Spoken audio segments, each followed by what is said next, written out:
partir d'aujourd'hui, tokea leo jusque je ne sais pas quel jour en 2024, mimi sijue paka siku gani mu 2024 nous allons écouter le Seigneur tutamusikia Bwana sur le thème suivant. juu ya kishina kifuatayo, La possession de l'héritage kushika kwa urithi par l'accomplissement de l'alliance. kupitia matimiliko ya agano.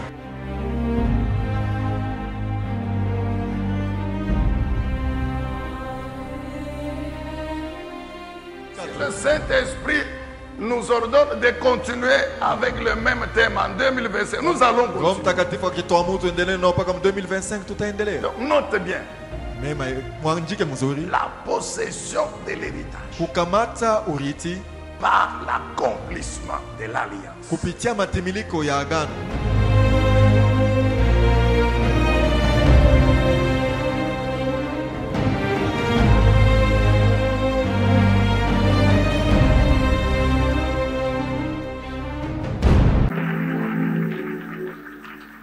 Prenez place.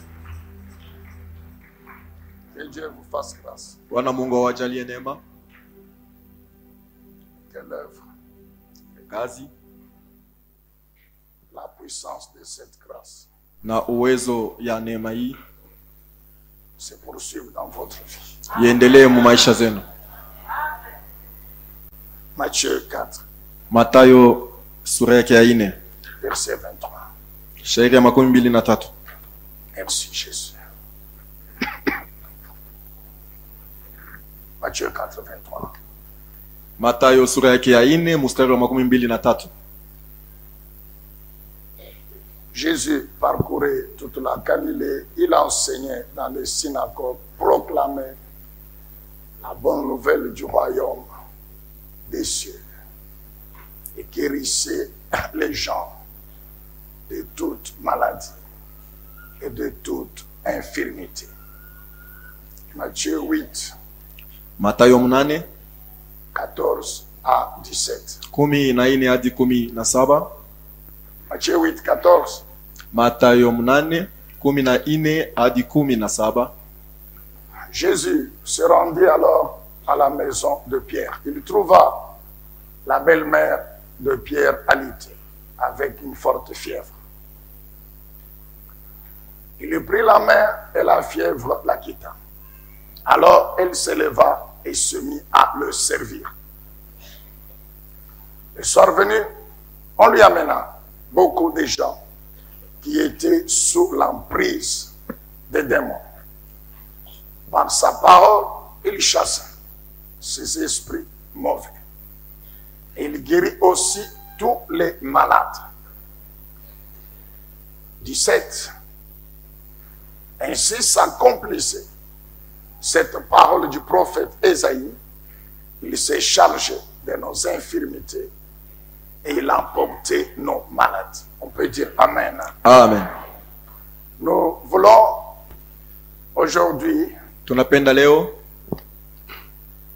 revenir encore avant de continuer par la suite kurudilia tena mbele ya kuendelea tena sur nos 3 journées de jeûne et prière, juu ya masiku 3 yetu ya maombi na mafungo, dont le thème a concerné la santé spirituelle na kishineleke afya ya kimwili na afya ya kiroho par la guérison divine. na uponyaji ya kimungu.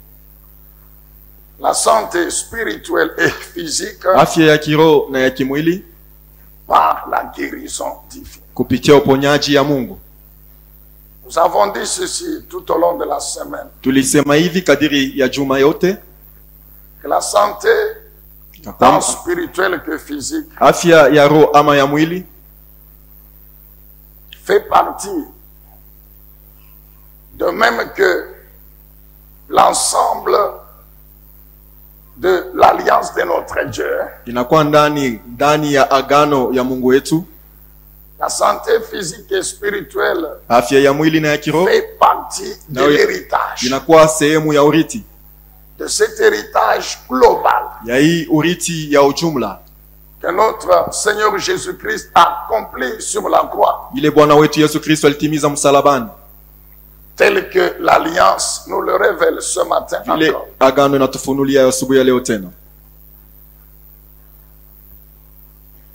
Il fait partie de cet héritage spirituel et physique Inakuwa ndani ya urithi ya kiroho na ya kuonekanika global ya ujumla que notre Seigneur Jésus-Christ ile Bwana wetu Yesu Kristo a accompli sur la croix. alitimiza msalabani. Alors nous avons dit que de même que pour l'héritage spirituel, Tulisema ya kwamba vile vile pamoja na urithi wa kiroho le Seigneur, dans son œuvre de rédemption, Bwana Yesu ndani ya kazi yake ya ukombozi il n'a pas exclu l'héritage physique. hakutoshe urithi ya vitu ya kuonekanika ya kupapasa. C'est pourquoi nous n'avons cessé de dire Ndio maana hatukuchoke kwa kusema que la rédemption a concerné l'être humain tout entier, ya kwamba ukombozi litazamia umutu yeyote mzima, l'esprit, l'âme et le corps. roho, nafsi na mwili. Et qui dit corps ne dit pas seulement les maladies physiques, Na mwenye anasema mwili asione paka magonjwa ya kimwili, mais l'ensemble de toutes ces situations lakini uwingi ya hii maneno yote qui concernent la vie physique de l'homme sur la terre inatazamia maisha ya kuonekanika ya kimwili ya mtu pa dunia. et qui empêchent l'homme de s'épanouir, Inamzuiza mtu awe mwali mzuri de jouir pleinement et totalement de l'héritage. ya kufaidikia katika utele na urithi. Alléluia, peuple de Dieu. Mais avant de monter sur la croix, Mbele ya kupanda kumsalaba, Matthieu 4 nous rappelle encore ce matin Mathayo inatukumbusha asubuhi ya leo les trois axes hii matendo tatu de la mission de notre Seigneur et Sauveur Jésus. ya kazi ya Bwana wetu Yesu Kristo.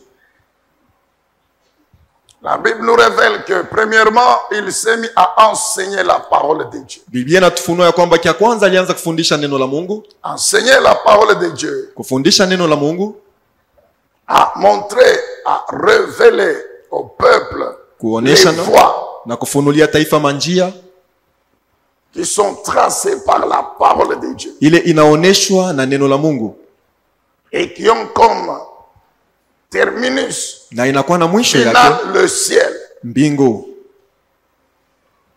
L'enseignement avait pour objectif Mafundisho ilikuwa na kifukuzio de montrer au peuple de Dieu les voies ya kuonesha taifa ya Mungu manjia sur lesquelles mule ambaye se trouvait le salut, mulikuwa wokovu avec tout ce qu'il comporte comme bénédiction. na yote nakuwa kama baraka yake,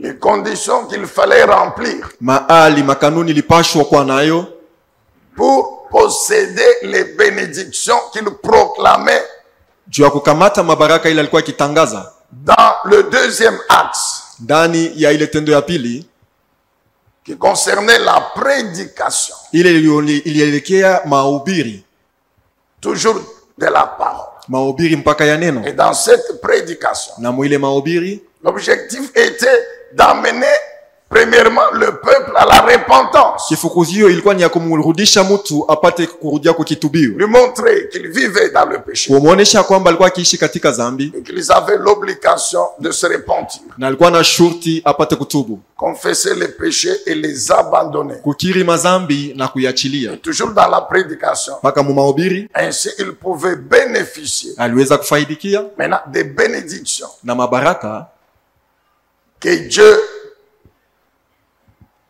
destinait à leur vie. ile Mungu alikuwa shatayarisha juu ile kazi.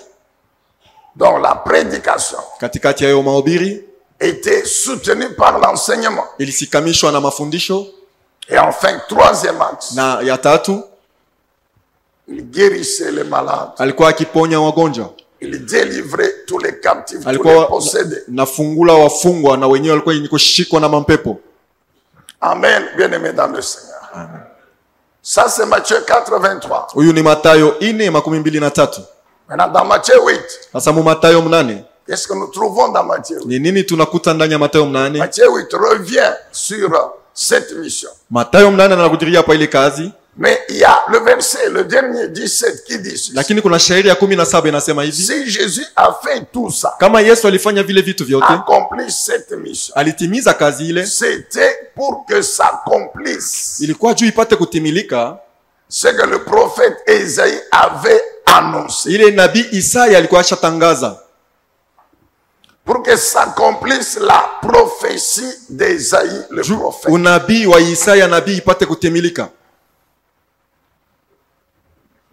Donc avant que Jésus ne vienne accomplir la mission, Ni kusema mbele ya Yesu kwa kutimiza ile kazi, Dieu par le prophète Ésaïe Mungu kupitia nabii Isaya avait annoncé alikuwa ashatangaza cette mission. ile kazi. Et quand on va dans le livre du prophète Ésaïe, Na wakati tunaenda mkitabu ya nabii Isaya, il est question d'Ésaïe 53. wanasemezea Isaya 53. Et quand on va dans Ésaïe 53, Na wakati tunaenda mu Isaya 53, on prend juste deux versets, le 4e et le 5e verset, tunachukua mashairi mbili ya 4 na ya 5 qui annonce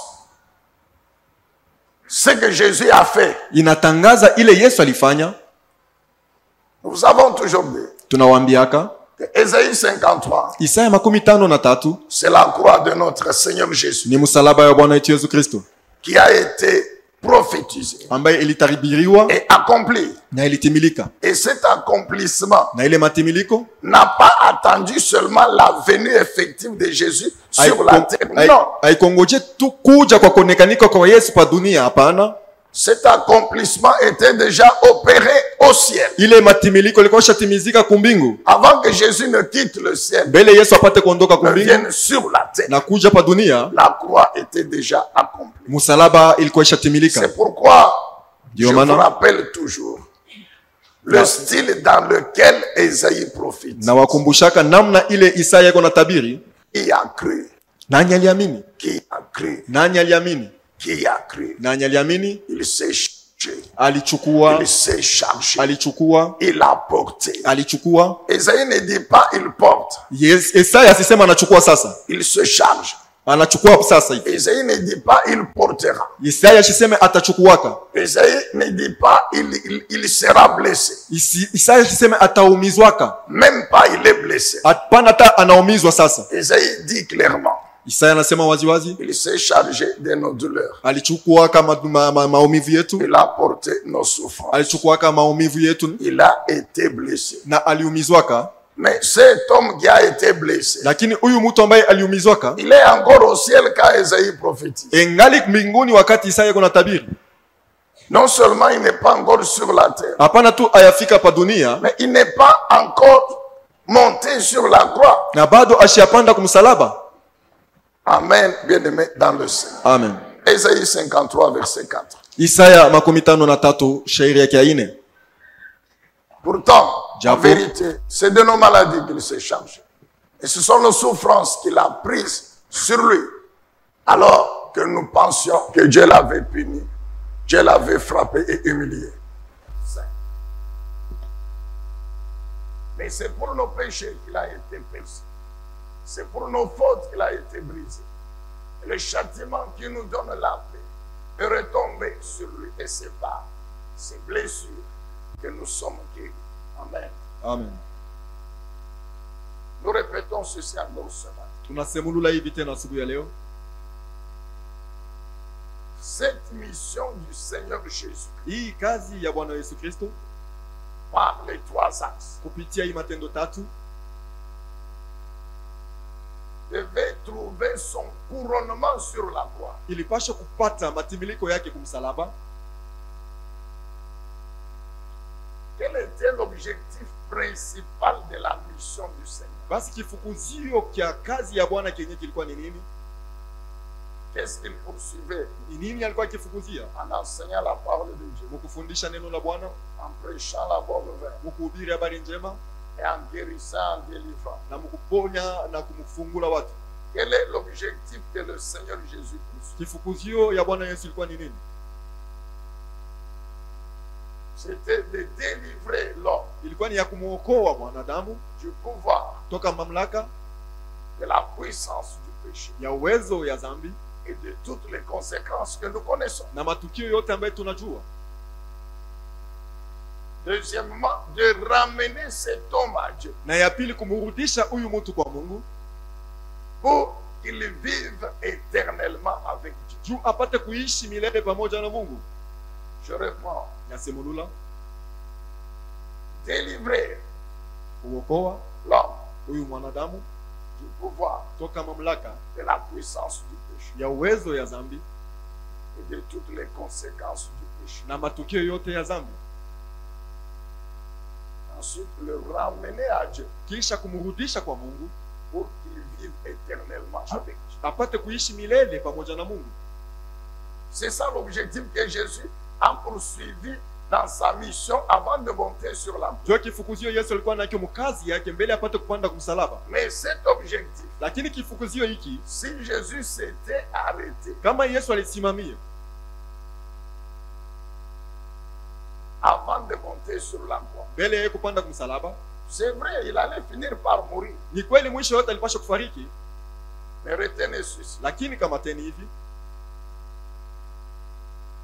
il n'allait jamais ressusciter après 3 jours. hakuweza kamwe kufufuka kiisha masiku 3, Car la résurrection après 3 jours kwa maana ufufuko kisha masiku 3 était conditionnée par le passage sur la croix. ilikanunishwa kupita kwake kumsalaba, Et c'est sur la croix qu'il devait mourir. na ni kumsalaba kule alipashwa kufa, Car il fallait que le sang sorte de son corps. kwa maana ilibidi damu ipate kutoka mu maungu yake, Il fallait que le sang sorte de son corps ilibidi damu ipate kumwangika toka mwili yake pour que le corps cesse de vivre juu mwili iache kuishi et qu'il meure. na ipate kufa. Donc si Jésus n'était pas monté sur la croix, Maana yake kama Yesu akupandake kumsalaba, c'est vrai, il allait mourir. ni kweli alipashwa kufa, Il n'allait jamais ressusciter après 3 jours. hakuweza kamwe kufufuka kisha masiku 3, Et l'église n'allait jamais exister sur la terre. na kanisa Jamais. haikupashwa Alors, kuyako jamais. hata siku moja pa dunia. En d'autres termes, Na kusema kwingine, il n'allait pas atteindre l'objectif. ashikupashwa kufikia kukifukuzio kenyewe. Avant de monter sur la croix, Mbele ya yeye kupanda msalabani, Jésus a pardonné les péchés. Yesu alisamehe madhambi, Jésus a guéri les malades. Yesu aliponya wagonjwa, Jésus a délivré les possédés. Yesu alifungula wenye Avant kushikwa de na monter sur la mapepo, croix, na alipanda kumsalaba, kisha il a pardonné les péchés. alihurumia madhambi. Mais comme je vous ai dit, Kama vile niliwaambia, s'il n'était pas monté sur la croix, kama akupandake kumsalaba mourir maintenant pour les péchés de tous les hommes, na kufa juu ya dhambi ya watu wote, il n'y a rien qui allait soutenir ou amener Dieu à nous pardonner, à considérer que nous sommes justes. hakuna kitu kiliweza kumpeleka Mungu atusamehe madhambi na kutuona ya kwamba tuku watu wenye haki. Jésus pouvait bien vivre sans péché comme il l'a fait. Yesu aliweza kuishi bila kutenda dhambi sawa vile aliifanya, Et il meurt na kisha yake une anakufa mort normale sans avoir péché. lufu la kawaida bila kutenda dhambi. Mais toi et moi, Lakini wewe na pour mimi tous les hommes, kama watu wengine allons wote continuer tunapaswa kuendelea dans le péché madhambi et dans la domination de na Satan. utawala wa shetani. Aucun homme n'allait être délivré du péché. Hakuna hata mtu mmoja aliweza kuokolewa na dhambi, Mais avant la croix, il avait pardonné les lakini péchés. mbele ya kupanda kumsalaba alikuwa kusamehe madhambi, Il avait guéri les malades. alikuwa kuponya wagonjwa, Mais cela n'allait avoir aucun effet s'il n'était pas monté sur la lakini croix. haikuweza kuwa na tendo hata moja kama kupandake kumsalaba. Ainsi, Na hivi après la croix, kisha msalaba, maintenant Dieu Mungu peut pardonner anaweza kusamehe à tout homme kwa mtu wote qui croit ule anaamini que Jésus ya kwamba a Yesu vécu sans péché. kupitia Mais il aliishi est bila mort dhambi sur la na croix alikufa kumsalaba à ma place mafazi yangu à cause de mes péchés. kwa ajili ya dhambi Alors zangu. Père, Sasa Baba, pardonne-moi. unisamehe. Je crois que Jésus est mort à ma place. Naamini ya kwamba Yesu Alors, alikufa kwa fazi yangu. pardonne-moi. Sasa unisamehe. C'est ainsi que Jésus pardonne. Ndio maana Yesu Et quand anasamehe, il nous na pardonne, wakati il nous anatusamehe donne maintenant son esprit. anatupatia roho Il nous yake, rend maintenant capable anatuwezesha de vivre la nouvelle vie. kuishi uzima mpya. C'est pourquoi nous disons, Ndio maana tunasema sans la croix, bila msalaba, l'objectif principal kifukuzio kenyewe cha mwanzo cha de katikati sa mission sur la ya terre kazi yake hapa dunia n'allait jamais être atteint. haikuwezi kukamatwa. Dites Amen, peuple de Dieu. Sema amina taifa ya Mungu. Que ceux qui notent soient bénis. Wale wanaandika wabarikiwe, Parce que le jour que vous aurez à entrer dans les instituts, Komana. les écoles bibliques ou de théologie, c'est ça qu'on va vous enseigner, ce que je vous dis. siku ile mtenda kujifunza mateolojia, njoo hivi batamifundisha vile mnawaambia. La Bible dit quoi au verset 4 Biblia inasema nini kusheria 4 et le verset 5? na sheria yake ya 5? Il s'est chargé de nos douleurs. Alichukua maumivu Il yetu, a porté nos souffrances. alichukua mateso yetu, Il a été blessé pour nos péchés. aliumizwa kwa ajili ya madhambi Brisé zetu, pour nos iniquités. na aliumizwa juu ya Le makosa châtiment. yetu, na ghadhabu, Le châtiment que toi et moi on devait subir ghadhabu wewe na mimi tulipaswa kuishi pour être réconciliés avec Dieu juu tupatanishe na Mungu et devenir enfant de Dieu par voie de conséquence.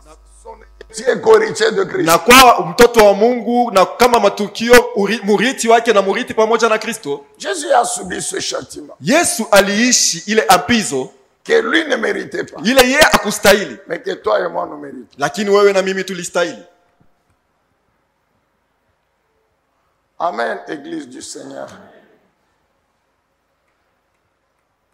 Donc nous comprenons Maana yake tunaelewa que de même qu'il a porté nos péchés sur la croix, vile vile alichukua madhambi zetu msalabani, de même il a porté aussi nos souffrances. vile vile alichukua pia mateso yetu. Et quand on dit souffrance, Na wakati wanasemeza kuhusu mateso, elles sont spirituelles et physiques. inakuwa ya kiroho na inakuwa ya kimwili. Pourquoi encore? Juu ya nini tena? C'est vrai que le péché, Ni kweli zambi c'est d'abord l'homme intérieur ni mtu wa ndani mbele qui le commet. anaitenda, Et comme il est dans le corps, na vile mbele eko ndani ya mwili, il amène ainsi le corps à consommer ce péché. na anapeleka mwili na yeye afaidikie, afurahie na ile zambi. C'est comme l'adultère, Iko saa uzinifu, l'impudicité. usharati, Tout commence toujours par la convoitise là-bas, à yote l'intérieur. inaanziaka na tamaa ndani. Convoitise. Tamaa Tout commence par la convoitise à l'intérieur. yote inaanziaka na tamaa ya ndani, Et puis le corps consomme. kisha mwili inafaidikia nayo.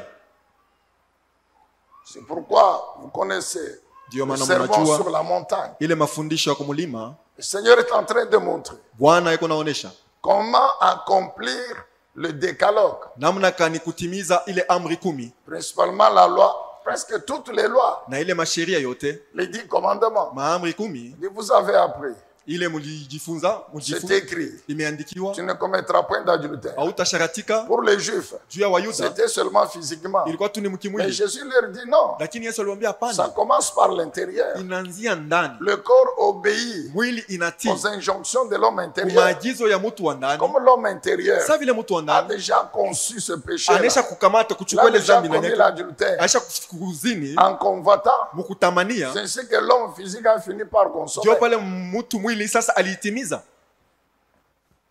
Donc faites attention. Maana yake kebeni Si yange, au niveau de votre homme intérieur, kama mkipimo ya mtu wako vous avez ndani déjà convoité, unaisha même kutamania, si physiquement vous n'avez pas, hata kama mkimwili au mais vous kutende, avez déjà péché. lakini ushatenda dhambi. Est-ce que vous trouvez beaucoup d'hommes Ndio maana unakuta watu wengi qui se wanaume disent chrétiens, wanajiita mais Wakristo, tous les jours ici, lakini kila siku hii sur la route, kwa mubalabala il ne fait que convoiter. eko paka na Il tamania, ne fait que convoiter. eko paka na tamania.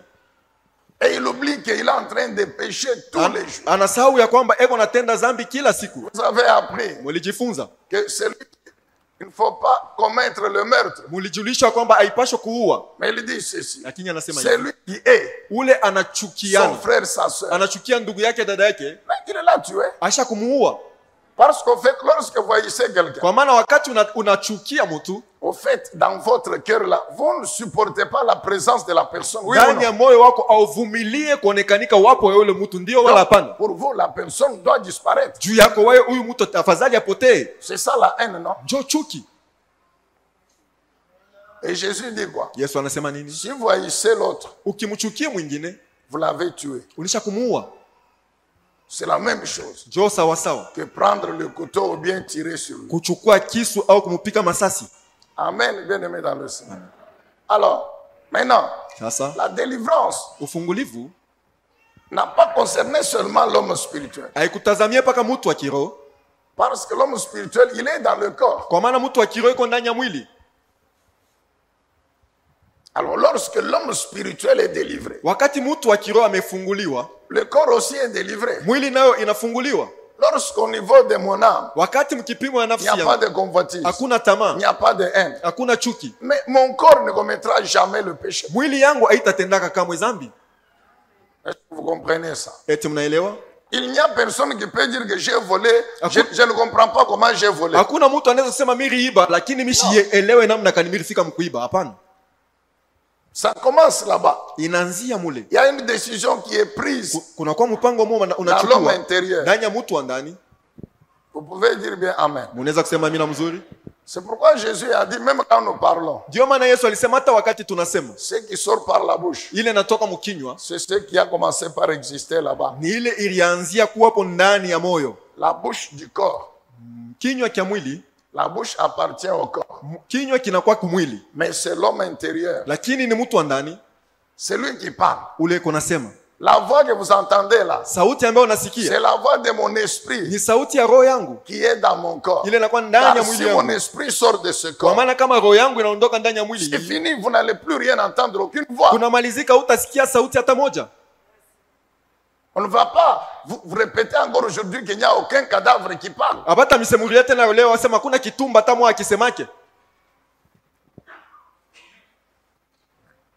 Donc la bouche ne fait que faire sortir ce qu'il y a dans le cœur. Kinywa kiko natosha paka bile biko ndani ya Ce moyo. qui fait que même si l'homme est hypocrite, Joel inafanya kwamba kama mtu eko na tatizo, dans le cœur il y a autre chose, ndani ya moyo mna kitu kingine, la bouche donne autre chose. kinywa kinasema mambo mengine. Mais suivez-le très bien. Mumfuate mzuri. Vous verrez que même dans les actes, Utaona tamu matendo ce qu'il dit yenye iko nasema et ce qu'il fait, na yenye anafanya ce n'est pas la même chose. haiko pamoja. Ce qu'il fait, Bila c'est anafanya ce qu'il y a en lui. ni bile biko ndani yake. Même s'il dit le contraire. Hata kama anasema kinyume. Il y a des gens méchants. Kuko batu baovu bakali. Non, je vous aime, mon frère, viens, vraiment, viens, je vous aime, Nakupendaka mon sana ami. ndugu. Mimi nakupendaka sana rafiki. Mais dans le cœur, il a déjà conçu le projet de vous empoisonner. Lakini ndani ya moyo acha kutayarisha kukutilia sumu. Donc, de même que Vile vile la délivrance ufungulivu a concerné ilitazamia l'homme spirituel mutu wa kiroho et l'homme physique. na mutu mwili. Pourquoi Juu ya nini? je ne tue pas? Mishiue. Pourquoi Juu ya nini? je ne m'enivre pas? Misilevike. C'est le corps qui devient ivre. Ni mwili njo inalevika. C'est le corps qui consomme le péché Ni d'adultère. mwili njo Mais inatenda pourquoi dhambi. mon corps ne fait pas tout ça? Juu ya nini mwili yangu mimi haifanye hivi vyote? Parce que la délivrance de mon homme Kwa intérieur maana ufungulivu wa mutu wangu wa a ndani affecté aussi mon homme. inaambukiza Physique. pia umutu wangu wa nje mwili. Maintenant, Jésus ne pouvait pas s'arrêter seulement Maana yake Yesu hakuweza kusimamia à pale tu. délivrer spirituellement l'homme physique Mukuokoa tu mkiroho mutu mwili et le laisser détruire na kumwachilia mwenye kuharibiwa par la maladie, non, kupitia magonjwa, hapana, et d'autres souffrances. na mateso mingine. Est-ce que vous comprenez, peuple de Dieu? Eti mnaelewa taifa ya C'est Mungu? pourquoi, Ndio maana quand la Bible dit qu'il s'est chargé de nos douleurs, il a été blessé pour nos wakati Biblia péchés. inasema alichukua mateso yetu, aliumizwa, Donc, il a porté non seulement nos sema péchés alichukua, hapana tupaka dhambi et tout ce que cela comporte comme conséquence, na yote ile inakuwa ndio kama matukio, mais il a aussi porté alichukua pia nos peines, mateso yetu, nos souffrances, mateso yetu qu'elles soient spirituelles iwe ya kiroho ou physiques. au ya mwili, Les deux à la fois. yote mbili pamoja. Amen et bien-aimé. C'est pourquoi, écoutant encore cette parole ce matin, Ndio maana sikieni tena neno ya siku ya avant leo, même la Mbele. Sainte Sainte, ya kupita kumeza la Bwana, que sa puissance uwezo wake continue à opérer iendelee na kutenda cette délivrance dans votre vie. ile ufungulivu mu maisha yenu. La Bible dit, ces blessures nous sommes guéris. Biblia inasema kupitia vidonda vyake tumeponywa. La guérison fait référence au salut, Uponyaji inamaanisha wokovu avec tous les avantages, na mafaida zote tant spirituels que ya physiques. kiroho na ya kimwili. De même que mon homme intérieur est délivré Vile vile de mtu wangu toutes les souffrances, wa ndani de toutes les maladies. anaokolewa na maumivu yote na magonjwa zote. De même mon homme physique aussi. Vile vile mtu wangu mwili naye. Prenons les malédictions. Tuchukueni malahana. Les malédictions sont les conséquences du péché. Malahana inakuwa ni matokeo ya dhambi. Amen, Église. Amen. Mais les malédictions opèrent par des faits physiques. Lakini laana inatendeka kupitia vitu vya kuonekanika. C'est quand nous voyons les effets physiques dans les vies des gens. Ni wakati tunaona matokeo mkimwili mu maisha ya watu. Que nous disons que non, ça c'est la malédiction. Jo tunasema hii ni laana. Vrai ou faux? Ni kweli wala Et hapana? les effets physiques là concernent le corps. Na matokeo ile inamaanisha mwili, inatazamia mwili. Concerne la vie sur la terre. Inatazamia uzima ama maisha ya dunia. On me disait dernièrement. Alikuwa ananiambia nyuma hapa. Un frère venait de mourir. Ndugu moja alitoka mkufariki. On dit que c'est le 10e dans la famille. Banasema ni wa 10 mjamaa. C'est une famille de 12. Mjamaa ya watu 12. Le 10e. Wa 10 sasa ndio alikufa. Et son grand frère est mort il y a 2 ans. Na mkubwa wake alitoka kufa kuna kwa miaka 2. De la même manière. Namna moja. Il y a une malédiction. Kuko laana moja. Malédiction, c'est une parole qui était prononcée. Laana ni kusema kuna neno moja litangaziwa. Maintenant, dans le monde spirituel Ulimwengu wa kiroho de Satan, ya shetani ils enregistrent toutes les paroles. wanakamata ile maneno yote. Et Satan encage ses démons. Na shetani anaweka mo mandemona Et wake. les démons s'associent aux sorciers. Wandemona banaungana na Parce que les balozi. sorciers sont animés par l'esprit démoniaque. La sorcellerie, Kwa c'est un démon qui Walozi est en eux, wanaongoza na mpepo qui ya opère kindemona ça. na inakuwa kitenda vile. Et maintenant, ils accomplissent les paroles Sasa wanatimiza ile misemo dans des faits physiques. mu mahali ya kuonekanika.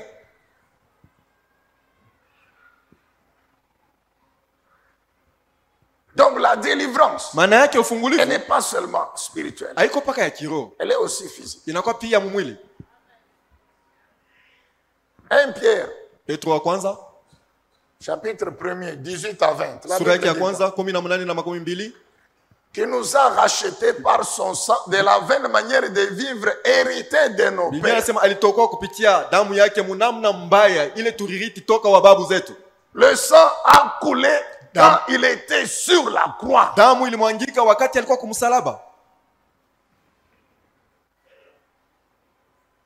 S'il n'était pas monté sur la croix, Kama kupandake kumsalaba, le sang n'allait jamais avoir les effets qu'il a aujourd'hui dans nos vies. haikuweza kuwa na matokeo inayo leo ndani ya maisha yetu. Car c'est sur la croix, Kwa maana ni kumsalaba, la couronne d'épines sur la tête, ile taji ya miba pa kichwa, les mains et les pieds percés par des clous, mikono na miguu yenye kutubuliwa na misumari, la terre qui était déjà déchiquetée, na hii le corps mwili yake déjà déchiqueté, ilikuwa isha kupasuliwa, et le ventre percé par la lance. na ntumbo ilitobolewa na mkuki. C'est ainsi que le sang a continué à couler, Ndio à maana couler. damu iliendelea na kumwangika na kumwangika. Lorsqu'il n'y avait plus de sang dans le corps, Wakati hakukuwa tena damu ndani ya mwili, le corps ne pouvait plus continuer à vivre. mwili haikuweza tena kuendelea na kuishi. Et comme il était au contrôle de tout, Na vile alikuwa akiangalishisha maneno yote, quand contrôlant la situation de son corps, mwenye kuangalia maneno ya mwili yake il s'est rendu compte que tout le sang est sorti. alitambua kuona kwamba damu yote Et que inamalizika, maintenant le corps va mourir. na sasa mwili itakufa. Ainsi qu'il a ouvert la bouche Ndio pale alifungula pour kinywa prononcer cette parole parmi les 7. juu ya kutangaza neno hili katika maneno 7. Père, Baba, maintenant je remets mon esprit entre tes mains. sasa narudisha roho yangu mikononi mwako. Comme j'ai rempli la condition pour que le corps meure, Vile naenesha kanuni hivi mwili ipate kufa, comme le sang a coulé, vile damu ilimwangika, alors maintenant sasa je remets mon esprit entre tes mains. narudisha roho yangu mikononi mwako. C'est alors que le corps est mort. Ndio pale mwili ilikufa. Amen, Église. Donc, quand la Bible dit que Mana- sur la croix, il nous a guéris, Wakati Biblia Par inasema ses blessures. kumsalaba alituponyesha kupitia vidonda cette vyake, guérison fait référence hii uponyaji au inaonyesha salut wokovu avec tous les na avantages, mafaida zake zote avec tous les bienfaits, na mema yake avec toutes les na conséquences matukio yake spirituelles et ya physiques. kiroho na ya kuonekanika. Alléluia. Amen, bien-aimé. C'est pourquoi ce matin, Ndio maana asubuhi ya leo sois libéré encore, ufunguliwe tena, sois délivré, uokolewe tena, non seulement des maladies, hapana tu na mais magonjwa, de toutes les situations. préoccupations lakini na mamambo yote liées à ta vie physique ile sur nambatana la na terre maisha yako ya kimwili et kwa qui dunia sont contraires na inapingana à l'œuvre de la na rédemption kazi sur la croix. ya ukombozi kumsalaba. Si Dieu a permis Kama Mungu que aliruhusu jusqu'à ya maintenant kwamba mpaka na sasa ces situations ile maneno résistent, ya kuachana il ishindani, sait très bien anajua ya kwamba qu'il y a un jour où ça doit terminer. kuna kwa siku moja itamalizika. Et notre prière Maombi est yetu que ce jour-là soit aujourd'hui, ni kusema ile siku iwe leo, afin que continuant à vivre, hivi tuendelee vous mkuishi, passiez à une autre étape. upite tena kwa hatua ingine. C'est pourquoi le Saint-Esprit nous parle encore ce Ndio maana Roho Mtakatifu anaongea nasi asubuhi ya leo de la bonne santé spirituelle. juu ya afya njema ya kiroho na ya mwili. Toujours Ésaïe 61 maintenant. Ésaïe 61. Mpaka Isaya 61. Là, Ésaïe parlant de la part du Seigneur Jésus lui-même. Pale Isaya amkuongea juu ya Bwana Yesu mwenyewe. Il a annoncé la mission qu'il a accomplie, que nous avons lu dans Matthieu 4. Alitangaza kazi ile alitimiza, tulisoma Mathayo 4. Alors, quelque part, c'est écrit quoi? Fazi moja imeandikiwa nini? Qu'il est venu, Ya kwamba alikuja oui, par le Saint-Esprit de Dieu, wenye kupakaliwa na Roho Mtakatifu wa Mungu pour guérir juu ya kuponyesha ceux qui ont le cœur brisé. wale wanakuwa na mioyo yenye kulemewa, yenye kuvunjika. Guérir ceux qui ont le cœur brisé. Wale wanakuwa na mioyo yenye kuvunjika, Pour guérir ceux qui ont le cœur brisé. juu ya kuponyesha wanakuwa na mioyo yenye kuvunjika. Guérir ceux qui ont le cœur brisé. Kuponyesha wanakuwa na mioyo yenye kuvunjika. Le cœur, c'est l'homme intérieur. Moyo ni mtu wa ndani. Brisé par quoi? Yenye kuvunjikwa na nini? Par des maladies Kupitia magonjwa. qui sont spirituelles comme il est spirituel. Inakuwa ya kiroho kama vile kwa kiroho. Les maladies spirituelles. Magonjwa za kiroho. Nous avons dit que la guérison Tulisema concerne et les uponyaji maladies spirituelles inatazamia et les maladies physiques. na magonjwa ya kiroho na Les magonjwa ya maladies mwili. spirituelles Magonjwa ya kiroho concernent l'homme spirituel. inatazamia mtu wa Mais kiroho elles ont aussi une conséquence même sur l'homme physique. na inakuwa na matokeo atapa mtu mwili. L'homme intérieur est brisé. Mtu wa ndani amevunjwa, Il est malmené. anakuwa Il est akiteseka, dominé. banamutawala, Il souffre. anateseka, L'âme souffre. nafsi inateseka, L'âme est brisée. nafsi imevunjwa, L'âme se sent opprimée. Opprimée. nafsi inajiona yenye Dominée. kusongwa, yenye kuvinywa, Malmenée inateseka par les maladies spirituelles. kupitia magonjwa za kiroho. Nous comprenons quelles sont une conséquence directe du péché, de ses conséquences. Tunaelewa kwamba inakuwa ni matokeo pale pale ya dhambi na matokeo yake. Les maladies spirituelles Magonjwa ya kiroho sont une conséquence inakuwa directe matokeo pale pale du péché et de ses ya dhambi na conséquences. matokeo yake. Les oppressions Kusongwa de l'âme ya kwa nafsi qui détruisent l'âme. ile naharibu nafsi, Conséquence du péché. matokeo ya dhambi. Les ivrognes souffrent, vous n'avez pas l'idée. Walevi wanateseka, mwezi kufikiri. C'est vrai, c'est le corps qui s'enivre. Ni kweli ni mwili njoo inalevika, Mais dans son esprit, lakini ndani ya roho yake cet homme souffre. huyu mtu Pourquoi anateseka. pas? C'est l'esprit, Juu ya nini? c'est Juu l'homme ni intérieur mtu wa qui ndani, le pousse à l'alcool. anamsukuma pate kunywa pombe, Mais c'est le corps physique qui consomme et qui devient ivre. lakini ni mwili njoo inaikunywa na inalevika. Demandez à ceux qui ont fumé, Ulizeni wale walifutaka, qui étaient des fumeurs, wale walikuwa wafutaji wa que Dieu tumbaku, a délivré na Mungu aliwaokoa. à 5 heures. Na saa ya 5 asubuhi Donc il est encore au lit. engali mkitanda, Il n'est pas encore réveillé. alamuka bado, Il ne s'est pas encore lavé. ayanawa maji, Il n'a pas encore nettoyé la bouche. ayasafisha kinywa, Mais à 5 heures, lakini na 5 heures il allume la cigarette. anawasha tumbako Pendant qu'il est sur le lit. wakati engali pa kitanda. On a check. Vous souriez. J'avais 2 amis. Nilikuwa na warafiki wawili, L'un est encore vivant, mmoja engali mzima, l'autre est déjà mort. mwingine ashakufariki.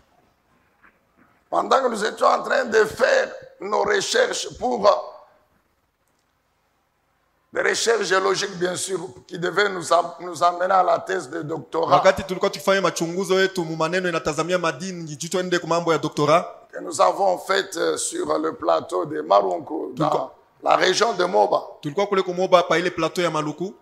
Je vous dis que j'avais 2 amis. Na wamiambia nilikuwa na warafiki wawili. Nous sommes encore endormis dans la case. Tuingai wenye kulala mkale ka nyumba ketu kama jana. À 5 heures, chaque jour à 5 heures. Kila siku asubuhi ya na 5 On heures. est encore au lit. Tuingali mkitanda. Anawasha tumbako. Anawasha tumbako anafuta. Encore au lit. Ingali mkitanda. Je vous ai dit que l'un des jambons, l'autre est vivant et l'autre est là. Niliwaambia sema moja ashakufa moja mzima. Ule moja yeye ule pale. Amen, bien-aimé dans le Seigneur. Donc si tu es dans la salle Kama uko mchumba huko. et que il y a des chrétiens encore, Kuna pa Kristo bingali mo. tu as encore tendance à... Unakuwa na Donc tu sens que tu es encore esclave de la unasikia cigarette. sema wingali mtumwa wa tumbako. Viens qu'il prie pour toi. Kuya kwa papa Alphonse atakombea. Dieu l'a délivré Juu Mungu alimuokoa de la cigarette. toka tumbako. Des jeunes gens au campus, Vijana huko ku campus 19 ans, 20 ans. 19 eko nafuta. Et il nous disait qu'il avait commencé en 6e à l'école secondaire. Na niambiaka si anaanza kama 6e ku secondaire. Alors vous voyez, c'était comme... il y avait un peu d'orgueil dedans. Unayo ndani yake mlikuwa kwa saka kiburi hein? Et souvent je le suivais aussi. Mara mingi mimi anza kumfuataka. Mais je ne terminais jamais une cigarette. Sikwanze kumaliza tumbako moja. J'achète un paquet. Nauza paquet moja. Parce que tous les étudiants sont comme ça. Juu wanafunzi wote wako paka na kokota. Mais je ne terminais jamais une cigarette. Sikwanze kumaliza tumbako moja tu. Et c'est lui qui terminait le paquet. Yeah, alianza kumaliza. Dieu il est bon mon frère. Mungu ni mwema ndugu. Le péché vous malmène. Zambi kuna kutesa. L'âme souffre, le corps aussi. Nafsi inateseka, mwili nayo. Les ivrognes souffrent. Walevi wako nateseka. La jalousie, la haine fait souffrir ceux qui l'entretiennent. Wivu na chuki inabateswa bale banakuwa nayo ndani yao.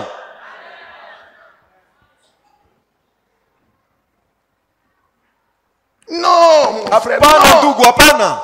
Mon frère, ma soeur, abandonne Ndugu, ça. dada, Tu acha vile vitu. souffres inutilement. Mungu unateswa Tu vya te bure. fais souffrir Mungu inutilement. unajiteseshwa bure. Et vous trouvez les gens dans l'église, Unakuta bantu mukanisa, même des responsables d'église, disent mais c'est pas possible. hata batu benye madaraka mu makanisa. Donc, vous n'êtes pas encore chrétien. Au yakwa mukristo? Ça, c'est des deux. Vous faites souffrir inutilement la haine, la jalousie. Mon frère. Na ya pili unateseka vya bure na chuki na wivu.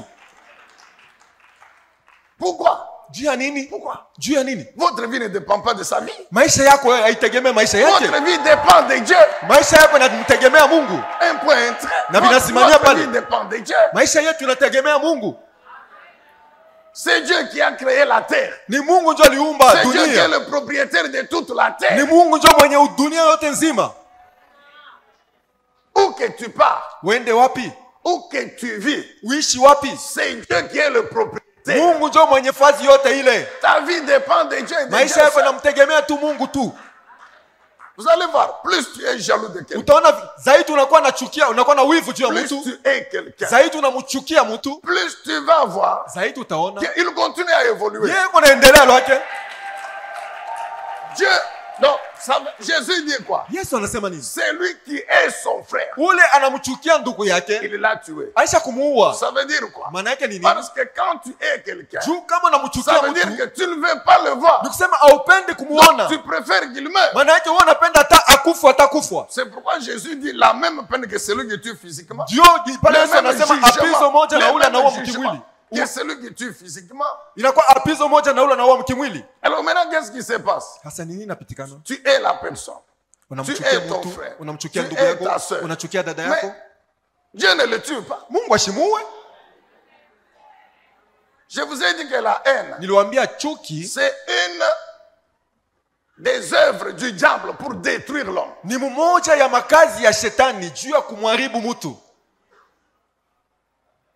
Et le diable, comme il connaît bien Na vile ibilisi anajua mzuri que c'est la famille qui est le point de ya départ, kwanza jamaa njo nukta yenyewe ya c'est mwanzo, là que le diable met la haine. njo mwenyewe ibilisi anaweka mochuki. Je vous pose encore la question aujourd'hui. Na waulize tena ulizo leo. Caïn Kaina a tué Abel. alimuua Abeli. Abel était qui par rapport à lui? Abeli yeye alikuwa nani mbele ya Kaini? Son jeune frère, non? Mloko yake, sivyo? Ils étaient à combien à l'époque dans leur famille? Balikuwa bangapi mjamaa ya bongo ile wakati? Bawili tu. Deux. Bawili. Deux. Bawili tu. Ils étaient deux. Balikuwa tu bawili. Deux seulement. Bawili tu. Grand frère, Mkubwa? est-ce que Abel l'avait interdit de présenter à Dieu aussi une bonne offrande? Eti Non. Abeli alimkatazaka amupelekee Mungu sadaka mzuri naye.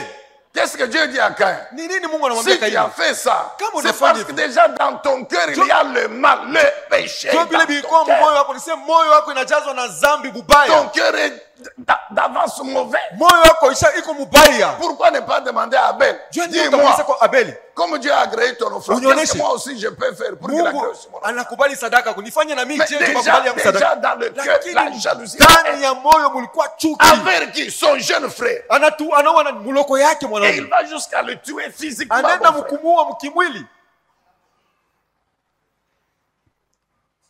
La haine commence à l'intérieur. Chuki inaanzia ndani. Aujourd'hui, on va au parquet ici. Leo tunaenda kuchumba ya kusamba huko. Le papa, il est mort. Baba aisha kufa. La maman est restée. Mama anabakia. Alors maintenant, au parquet. Sasa huku kuchuma ya masambo huko. D'un côté, Ngambo moja les enfants, watoto avec leurs avocats, na watetezi wao avec leur cabinet d'avocats. na chumba ya watetezi wao À droite, kuume, la maman, mama avec son cabinet d'avocats. na yeye na chumba yake ya watetezi. Parfois soutenu aussi par les membres de sa Saa famille. zingine na yeye anashindikizwa na wanamemba mjamaa yake. Asema, hatutaacha ndugu yetu hapa. On ne va pas laisser notre sœur, on ne va pas laisser notre frère. Alors ils sont au parquet. Beko kuchumba kule. Le juge est là. Mwamzi yeko pale. Il est devant, d'un côté les enfants, de l'autre leur mère. Eko mbele. Ngambo moja batoto, ngambo moja mama. Beko na fuye nyumba. Ils sont en train de se disputer la maison. Beko na fuye nyumba. Ils sont en train de se disputer la maison. Mais quand vous allez très bien à l'intérieur, Na kama vous unaingia trouverez kilindini, que donc il y a déjà la haine dans leur cœur. utaona sehemu mioyo yao mushakuwa chuki. La haine dans leur cœur. Chuki mumioyo zao. Vous voyez les enfants qui disent, bon écoutez, après tout, Unakuta batoto wako nasema mwisho yote. notre papa il est déjà mort. Baba yetu ashakufwa. Maintenant, la maison qu'il nous a laissée, Sasa hii nyumba yenyewe alituachia. wewe ndio unalala mna C'est toi qui dors dedans avec ton concubin. Ah, c'est toi qui ajoutes. Hein? Moi, je n'ai pas dit ça. Amen, bien aimé dans le Seigneur. Donc, les enfants n'appellent même pas le mari de leur maman papa. Quand même, par respect, quand même. Abai tata bwana ya abala ya mama yabo sema baba. Hapana. Kumuite kwa ta papa tel. Shumuite kwa ta baba. Vous l'appelez même par son nom, papa Grégoire. Unamuita kwa ta papa Grégoire. Non. Hapana. Notre père est déjà mort maintenant, c'est lui. Baba yetu ashakufa sasa yeye ndio anaanza kufaidikia. Amen, bien aimé dans le Seigneur. Le péché. Zambi. Le péché. Zambi. Vous trouvez? Je sais qu'au milieu de nous, il y a des enfants qui ont grandi dans la polygamie. Najua sema kati yetu kuko batoto walikomea mu mambo ya ndoa ya babibi ba mingi. Dans la polygamie. Babibi ba mingi, ba mama ba mingi. Vous allez voir. Mutaona? D'abord entre eux-mêmes là. Bele katikati yabo bo benyewe. Même père, même mère. Baba moja, mama moja. Ça ne marche pas. Abiendeki. Entre eux et les enfants de la marâtre. Sasa kati yao na batoto ya mama yabo mwingine. Amen, bien aimé dans le Seigneur. Alléluia.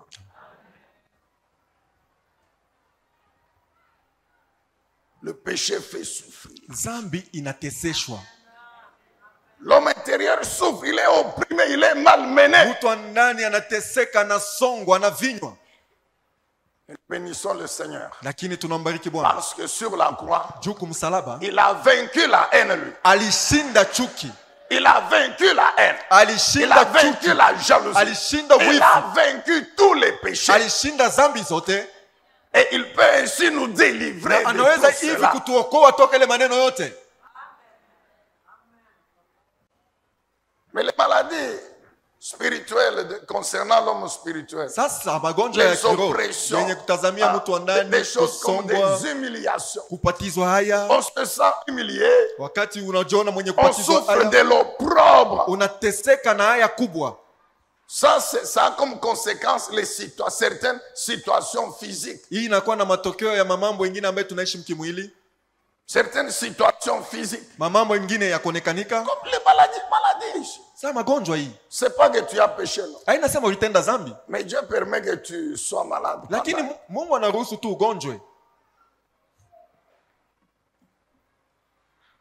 Et souvent les païens, même membres de votre propre famille, tout ça. Mara Surtout mingi, s'ils sont des païens. wapagano wana memba jamaa yenu zaidi kama Vous viko entendez wapagano. dire, mais Unasikia lui, biko il nasema, dit qu'il est chrétien. Il dit qu'il est Yesu chrétien. anasemaga sema yuko Mkristo. Comment il est toujours malade? Namna kani yego paka na gonjwa. Comment son Dieu ne le guérit? Namna kani Mungu wake ashimuponyeshe. Comment son Dieu ne le délivre? Namna kani Mungu wake asimuokoe. S'il y a un problème qui arrive, Kama kuku mambo inafika, quand le problème est arrivé, lui, son Dieu était où? wakati ile mambo yenyewe ilimfikia, Mungu wake yeye alikuwa wapi? Quand vous entendez des paroles comme ça vous fait un peu souffrir. Dans Ukisikia votre watu wako intérieur. nasema vile binakutesesha ndani yako. En Israël, Muisraeli, ces gens c'était des fous vraiment. hao watu walikuwa wa mazimu kweli. Ils méprisaient les couples qui n'avaient pas d'enfants. Balikuwa bakizarau majosi ya wale walikuwa abana na watoto. C'est pourquoi le jour que Élisabeth a conçu, Maana siku Elizabeth alichukua mimba, elle a glorifié le Seigneur. alimshukuru Bwana. La Bible dit, elle s'est cachée pendant 5 mois, Biblia anasema alifichama kadiri ya miezi 5, disant, Dieu m'a fait grâce. mwenye kusema Mungu ananijalia Il neema. a enlevé l'opprobre. Aliondosha aya kubwa. Alors, il ne faut pas que ces gens ici qui se moquaient de moi Haifai hao watu walikuwa wakinichekelea soient au courant de toute la situation. wajulishe mambo ninayo. Il faut que quand je vais sortir, Tafadhali wakati nitatoka, et ils constatent seulement que j'ai grossi. bao baone tose mimi nanenepa. J'ai grossi. Mimi nanenepa. Oui, c'est ce que disaient les gens dans le quartier. Njoo ile watu walikuwa nasema mumukoba. Oui, mzee huyu, tu usipate mimba. Comment cette vieillesse peut avoir la grossesse? Nikunenepa tu ananenepa. Non, elle a seulement grossi. Angalia vile alisha kunenepa. Mzee ananenepa. Comment regarde cette vieille a pris du poids? Elle va aller où avec le poids là-bas. Atenda wapi na bule bunene bule? Mais elle savait qu'est-ce qui s'est passé dans son ventre. Yeye alijua ni mambo kaniko napitikana mtumbo Et yake. un jour, Siku moja, Jean-Baptiste. Yohane Mbatizaji. Jean-Baptiste. Yohane Mbatizaji. Jean.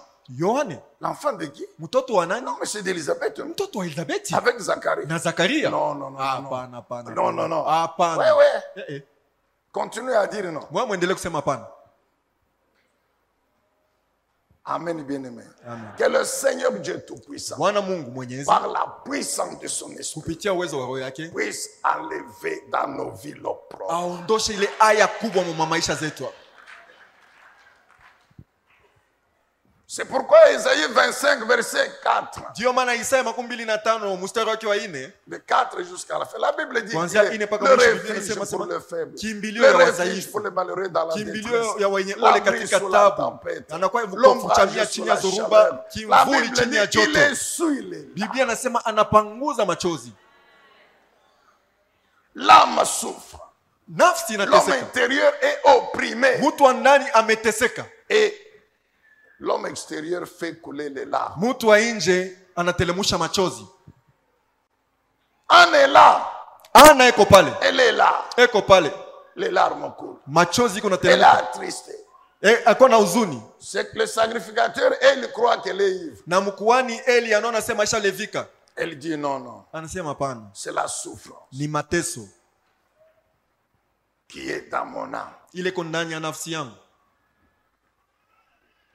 Fais-nous grâce, Yahweh. Utujalie neema yawe. Nous prions au nom de Jésus. Fais-nous Naomba grâce. mjina la Yesu. Dieu le Saint-Esprit, fais-nous grâce. Mungu Roho Mtakatifu tujalie neema. Jésus est mort sur la croix Yesu alikufa pour msalabani nous délivrer. juu ya kutuokoa. Nous délivrer. Kutuokoa. Pour nous sauver.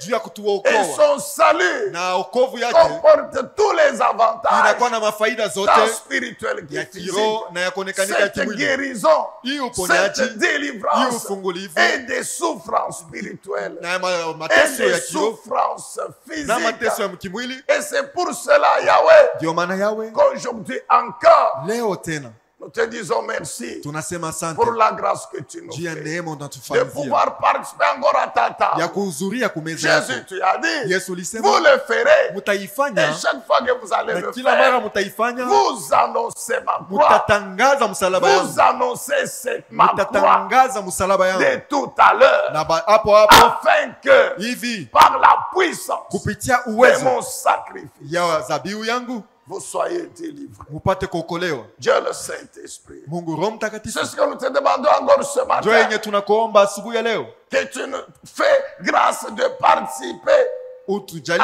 neema cette table, ya kuhudhuria de kuimeza, commémorer la croix de ya Jésus-Christ. kushangilia msalaba ya Yesu Kristo. Fermez les yeux. Fungeni macho.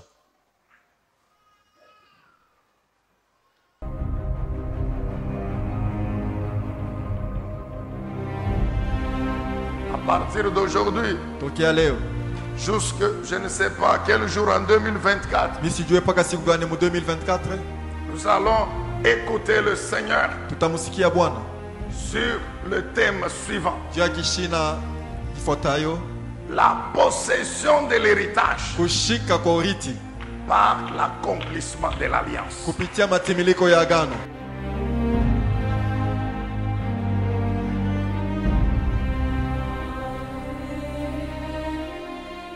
Le Saint-Esprit nous ordonne de continuer avec le même thème en 2025. Nous allons Roho continuer. Mtakatifu akituamuru tuendelee nao mpaka 2025 tutaendelea. Donc, note bien, Mema mwanjike mzuri, la possession de l'héritage kukamata urithi par l'accomplissement de l'alliance. kupitia matimiliko ya agano.